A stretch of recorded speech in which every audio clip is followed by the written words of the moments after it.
자, 안녕하세요 여러분. 여러분도 아시겠지만 지금 영일만 앞바다에 막대한 석유와 가스가 매장돼 있다라는 소식이 들려왔습니다. 저도 이 내용을 자세히 보니까 핵심 포인트가 그거더라고요.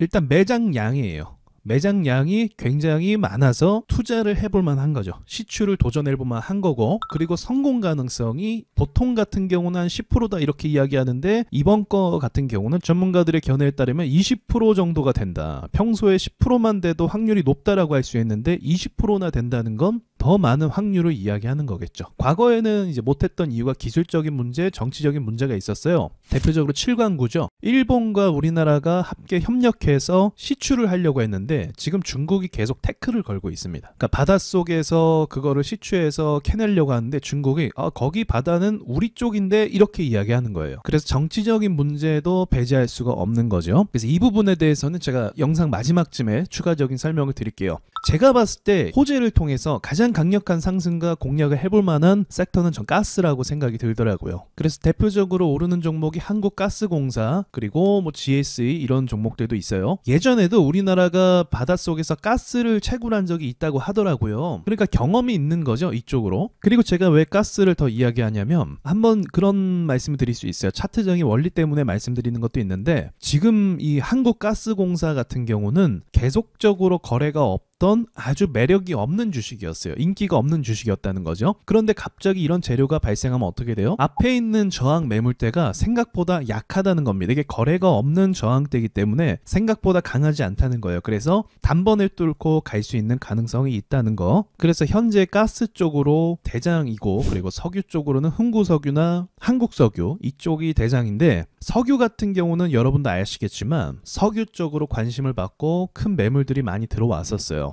이런 부분들이 종목이 투매가 나오는데 영향을 줄 수가 있거든요. 이 앞에 보시면 여기서 상한가 가까이 나왔다가 다음날 이렇게 주저앉아 버렸죠. 손 쓸 수도 없게. 그래서 제가 봤을 때는 한국석유 종목에 여기 물린 사람이 굉장히 많을 것 같다. 근데 지금 이슈가 너무 강하고 세다 보니까 여기서 이제 물린 사람들조차도 기대감을 갖고 있는 것 같아요. 만약에 이스라엘 전쟁이다 하면서 올라왔다면 무조건 팔았을 것 같습니다. 근데 지금은 재료가 특별하기 때문에 여기서 기다리고 있는 것 같아요. 그럼 어떤 차이점이 있냐면, 주가가 앞으로 더 오르잖아요. 그러면 여기 있는 사람들의 매물이, 이 거래가 많죠. 이 거래량이 앞으로 매도로 전향이 될 수 있다는 거죠. 반면에 이제 한국가스공사 같은 경우는 사람들이 언제부터 샀을까요? 어제 상한가부터 매수를 했겠죠. 그러면 차익 실현 매물이 여기서부터 시작이 됐기 때문에 석유주와는 좀 다른 양상을 보일 거라고 생각을 합니다. 그리고 가스 매장량이 석유 매장량보다 더 많다라는 보도도 있더라고요. 그래서 재료와 맞물려서 이런 부분을 좀 참고하시면 좋을 것 같고요. 더불어서 제가 또 주목하는 게 철강 쪽이에요. 철강. 자, 철강 쪽은 왜 또 이야기하냐면, 제가 섹터는 순환이 된다고 했잖아요. 근데 철강 쪽 섹터가 순환이 안 된 지 꽤 오래됐어요.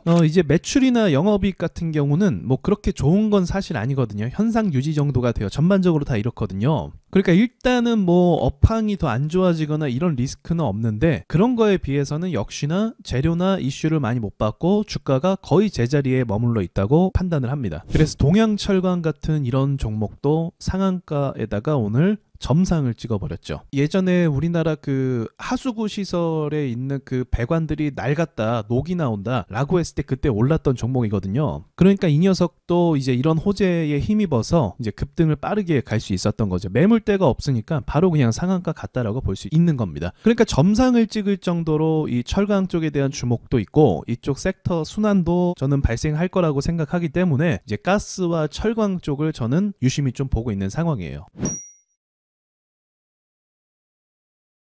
특히나 이제 GSE 이런 종목은 여러분도 아시겠지만, 야, 이거 반등을 진짜 잘 주는 주식이죠. 반등을 정말 잘 주고 돈도 잘 붙는 주식 중에 하나예요. 물론 현재 대장은 한국가스공사인데 이제 이건 우량주라서 앞으로 속도가 더 붙을지는 모르겠어요. 지금은 당장 이슈가 붙어서 이렇게 움직임을 주는데, 아무튼 이쪽 움직임이나 테마들이 다 나쁘지는 않은 거는 분명히 맞습니다. 그리고 마지막으로 이런 채굴에 대해서 어떻게 좀 생각을 해야 될까? 여러분 이렇게 생각하시면 돼요. 일단 대통령이 이런 발언을 했기 때문에 정치적으로 책임이라는 걸 질 수밖에 없겠죠. 그러니까 대통령 입장에서는 그만큼 확신이 있었기 때문에 이야기를 하는 거예요. 그래서 추진이 될 가능성이 높고 진짜로 시추를 해서 뭐 채굴이 되든 안 되든 시도는 저는 무조건 할 거라고 봐요. 그리고 더불어서 대북주가 또 떠오르더라고요. 여러분 대북주도 아시겠지만 북한의 천연자원이 굉장히 많거든요. 그래서 북한에 들어가서 그 천연 광물을 캐내서 수혜를 보겠다. 그래서 대북주 관련 종목들이 굉장히 많이 올랐었죠. 그러나 결국은 어떻게 됐어요? 뭐 거기서 한 푼이라도 건진 거 있습니까? 아무것도 없죠.